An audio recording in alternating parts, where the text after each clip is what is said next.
4:47 a.m. Tehran time. The city is still dark. Street vendors are setting up their carts. A mother is making tea. Somewhere in the Gulf, a tanker carrying 2 million barrels of crude oil is moving through calm waters. And then everything changes. Within 90 minutes of that moment, a sequence of events is set into motion that no NATO risk model had predicted, no Wall Street algorithm had priced in, no mainstream news anchor had warned you about. This was not retaliation in the traditional sense. Retaliation is emotional. Retaliation is reactive. What Iran executed in those early morning hours was something far more calculated, far more dangerous, and far more revealing about where this conflict is actually heading. This was a doctrine shift, not a response to a missile strike, not a reaction to political pressure, a deliberate, coordinated signal sent to Washington, Tel Aviv, and every Gulf capital simultaneously. And here is what nobody is saying out loud. The United States and Israel believe they are controlling this escalation. They believe they are writing the rules of this conflict. They are not. The board has changed. The players have changed. And the old playbook, it is burning. Before we go any further, let me tell you exactly what you are going to get in the next 20 minutes, because this is not a news recap. You can get that anywhere. What I am going to show you is 3 layers of analysis that mainstream media is either missing completely or choosing not to talk about. Layer 1, what is actually happening on the military chessboard right now beneath the headlines. Layer 2, the hidden economic mechanism that Iran is weaponizing and why it hits closer to your daily life than you think. Layer 3, 3 specific scenarios for where this is heading, who wins, who bleeds, and what the timeline looks like. If you are not subscribed yet, do it right now, not later, now. Because this situation is moving by the hour, and every analysis I publish builds on the last one. The people who understand this earliest will see what is coming. Everyone else will be shocked. Let us begin. Let me tell you about a very specific kind of arrogance. Not the loud kind, not the kind that announces itself, the quiet kind, the institutional kind, the kind that forms when a superpower has won enough times that it stops questioning its own assumptions. That is exactly what we are watching right now. The United States and Israel entered this escalation operating on a doctrine called escalation dominance. The core belief is simple: apply enough pressure, destroy enough targets, inflict enough pain, and the adversary will blink, will calculate the cost, will step back. It worked in Iraq in 2003. It worked in Libya in 2011. It has worked enough times that it became the default setting, the automatic response, the unquestioned playbook. But here's the problem. Iran is not Iraq. Iran is not Libya. And the strategic environment of 2025 is not the unipolar world of 2003. In the 48 hours before Iran's counterstrike, the United States and Israel struck hundreds of targets inside Iranian territory. For the first time, they crossed a significant threshold, targeting critical civilian infrastructure, bridges, logistics corridors, supply chain nodes. The message was designed to be unmistakable. We can reach everything. We can break everything. Stand down. Washington looked at the damage assessments and declared the operation nearly finished. The threat, they said, had been neutralized. This is where the arrogance becomes dangerous, because there is a critical difference, a difference that experienced strategists understand but political leaders consistently ignore, between damage inflicted and capability destroyed. You can crater a runway. The runway gets repaired. You can destroy a bridge. Alternate routes emerge. You can kill commanders. New commanders step forward. What you cannot bomb is institutional memory. What you cannot destroy with a missile is a 20-year strategic architecture built precisely to survive this kind of assault. After the assassination of General Qasem Soleimani in January of 2020, Iran spent years doing something that received almost no coverage in Western media. They hardened their entire command structure, eliminated single points of failure, distributed decision-making authority across multiple redundant networks, built what military analysts who study asymmetric warfare would describe as a decentralized hydra. Cut one head. 3 more are already operational. And here is the detail that should stop you cold. Iran did not respond immediately after the first wave of strikes. They waited, they absorbed, they observed. Ask yourself why. The most credible hypothesis, supported by the pattern of their subsequent strikes, is that Iran was not simply absorbing punishment. They were collecting data. Every interceptor Israel and the United States fired revealed response times, coverage gaps, reload intervals, and system limitations. Every defensive action became an intelligence input. Every missile Iran did not fire in those first hours was not restraint. It was reconnaissance. You can destroy infrastructure. You cannot destroy a strategy that was designed around the assumption that infrastructure would be destroyed. The old playbook assumes the other side is playing the same game. They are not playing the same game. They never were. Now we get to the part that nobody on cable news is explaining to you. Because what Iran is doing is not simply firing missiles. Firing missiles is visible. Firing missiles gets tracked, intercepted, counted, and reported. What Iran is doing simultaneously, beneath the surface of every headline, is targeting something far more consequential than military installations. They are targeting the architecture of global economic stability, and they are doing it with surgical precision. Announcement number 1. The Strait of Hormuz. 21% of all crude oil traded globally passes through this single choke point every single day. 21%. That is not a statistic. That is a lever. And Iran has its hand on that lever right now. Here is what the headlines are missing. Iran has not closed the strait. They do not need to close it. They only need to make closing it feel possible. Because the moment that possibility becomes credible, the global shipping and insurance industry does the damage for them. Tanker war insurance premiums have already surged by nearly 400% since the escalation began. What that means in practical terms is this. Major logistics corporations are already rerouting thousands of vessels, adding weeks to delivery schedules, passing costs directly onto importers. Those importers pass costs onto manufacturers. Those manufacturers pass costs onto consumers. In Frankfurt, in Tokyo, in Chicago, you will not see Iran mentioned on your grocery receipt, but the connection is there, hidden inside the supply chain, built into the price of everything that moves by sea. And Iran has not fired a single shot at the strait to achieve this. That is asymmetric economic warfare at its most sophisticated.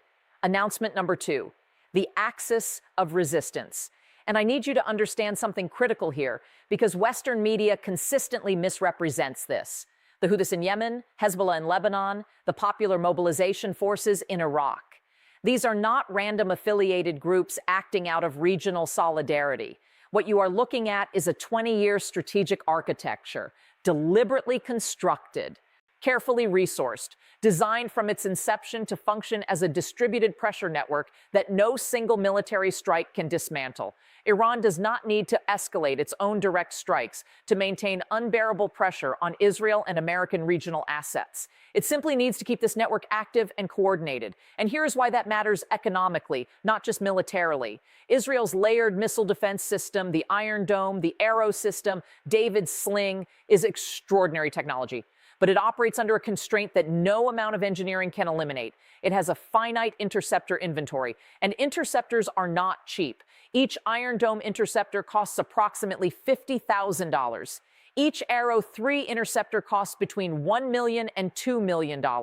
Each David Sling interceptor costs approximately $1 million. Each Houthi drone costs approximately $2,000 to produce. Read those numbers again. Iran's strategic partners are forcing Israel to spend $1 million to destroy a $2,000 drone. That is not a military exchange. That is a financial attrition campaign. And it is working because interceptor production cannot scale as fast as drone production. The cost asymmetry is catastrophic and it compounds over time. This is what military economists call an unfavorable interceptor to projectile cost ratio. And right now that ratio is bleeding the defensive side at a pace that is genuinely unsustainable across a prolonged conflict timeline. Announcement number 3, the Gulf energy infrastructure variable. And this is the scenario that keeps certain people in Washington and Riyadh awake at night because its consequences extend far beyond the region. Kuwait has already reportedly experienced a drone strike on a United States military operations center. That is not a peripheral event. That is a signal. a deliberate, calibrated signal directed at every Gulf monarchy simultaneously. The message is not complicated. Your proximity to American military assets makes you a target. Your energy infrastructure is not protected by geography. OPEC's current spare production capacity buffer sits at approximately 2.5 million barrels per day. Under normal market conditions, that buffer provides meaningful price stability. But if Iranian military action were to successfully disrupt even a fraction of Gulf energy infrastructure, that buffer evaporates within 72 hours. The global oil market has no secondary shock absorber. The cascading effect moves like this. Oil price spike triggers inflation recalculation across every major economy. Central banks face an impossible choice between fighting inflation and supporting growth. Bond markets reprice risk. Equity algorithms liquidate exposure across correlated assets simultaneously.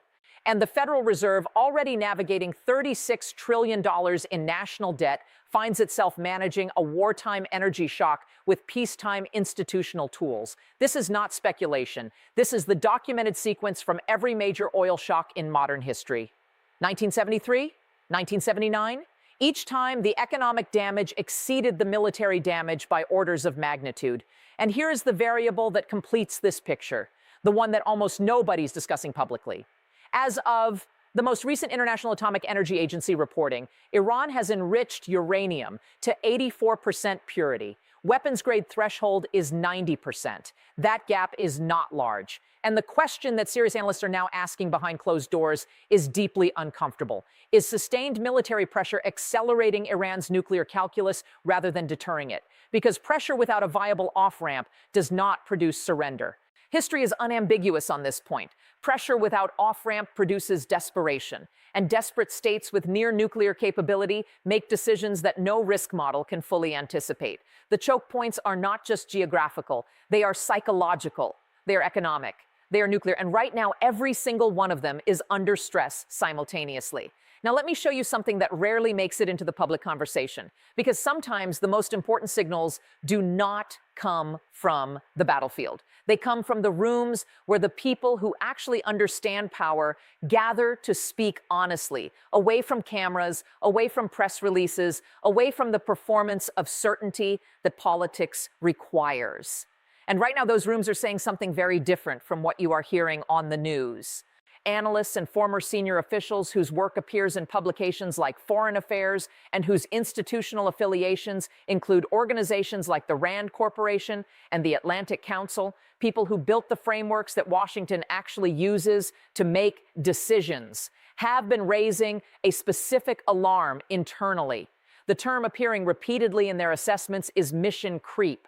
The quiet, gradual expansion of objectives that has historically transformed limited operations into generational commitments. One former Pentagon official, quoted in open-source foreign policy literature, invoked what he called the Afghanistan trap, the pattern where tactical victories accumulate while strategic coherence dissolves, where you win every engagement and lose the war, where the metrics of success and the reality of outcomes diverge so completely that by the time the contradiction becomes undeniable, the cost of correction exceeds the cost of the original mistake.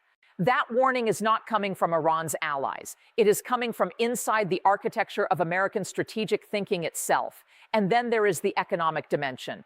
Ray Dalio, the founder of Bridgewater Associates and one of the most rigorous macro analysts of our era, has written extensively about what he describes as late-stage empire dynamics. The historical pattern where a dominant power facing institutional decline begins financing military commitments through debt rather than productive capacity. Dalio's framework suggests that this pattern does not end through military victory. It ends through fiscal exhaustion. The United States is currently carrying $36 trillion in national debt. Every sustained military operation adds to that structural burden. And finally, consider the observation that Henry Kissinger repeated throughout his final years, an observation drawn from a lifetime of navigating the most dangerous moments of the 20th century. No war has ever ended without negotiation, not one. And right now, there is no negotiation channel open, none. That silence is not stability. That silence is accumulation. We have looked at the mechanics. We have looked at the hidden architecture. Now we answer the question that actually matters. Where does this go? I am going to give you 3 specific scenarios, not vague possibilities, not diplomatic language designed to avoid commitment. 3 concrete paths with honest assessments of their likelihood and their consequences. Because uncertainty is not the same as unknowability. And if you understand the variables, you can read the trajectory. Scenario 1, controlled burn. This is, based on available evidence and historical precedent, the most probable near-term outcome. And it will look nothing like peace. What happens in this scenario is not a ceasefire announcement, not a peace summit, not a handshake on the White House lawn.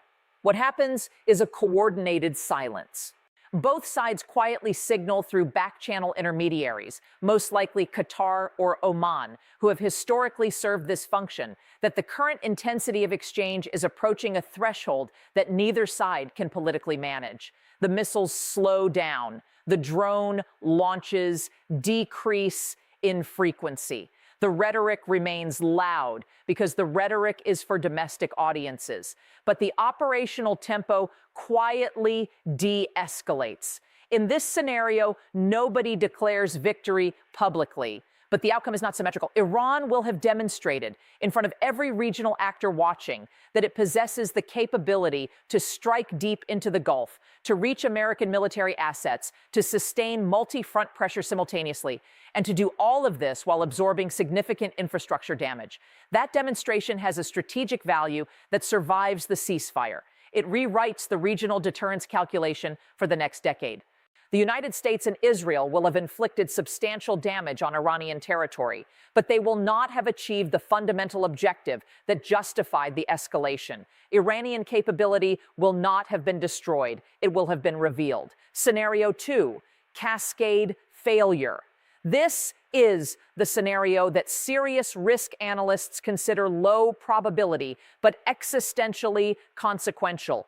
And it does not begin with a decision. It begins with a mistake. A missile veers off course and strikes a civilian population center in a Gulf monarchy.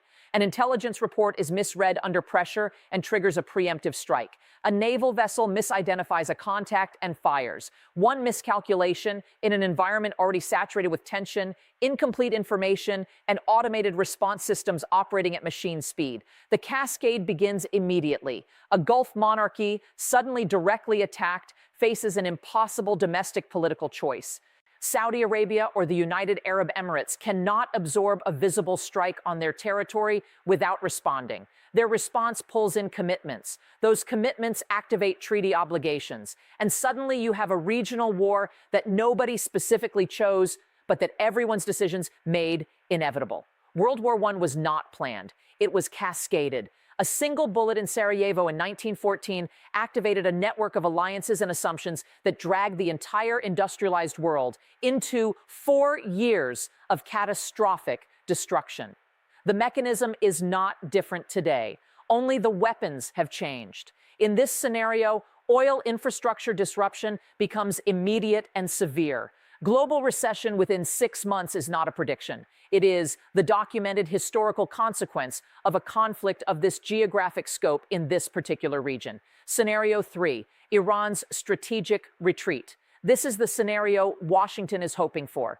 It is also, based on historical evidence, the least likely of the 3. The theory is straightforward. Sustained military pressure, combined with economic sanctions and infrastructure destruction, creates sufficient internal instability inside Iran that the government either collapses or is forced to negotiate from a position of genuine weakness. The problem with this theory is not its logic. The logic is internally consistent. The problem is the evidence. Iran fought Iraq for 8 years between 1980 and 1988. 1 million casualties, cities destroyed, economy devastated. The government did not capitulate. It endured because the political identity of the Iranian state is built at its foundational level around the narrative of resistance under pressure.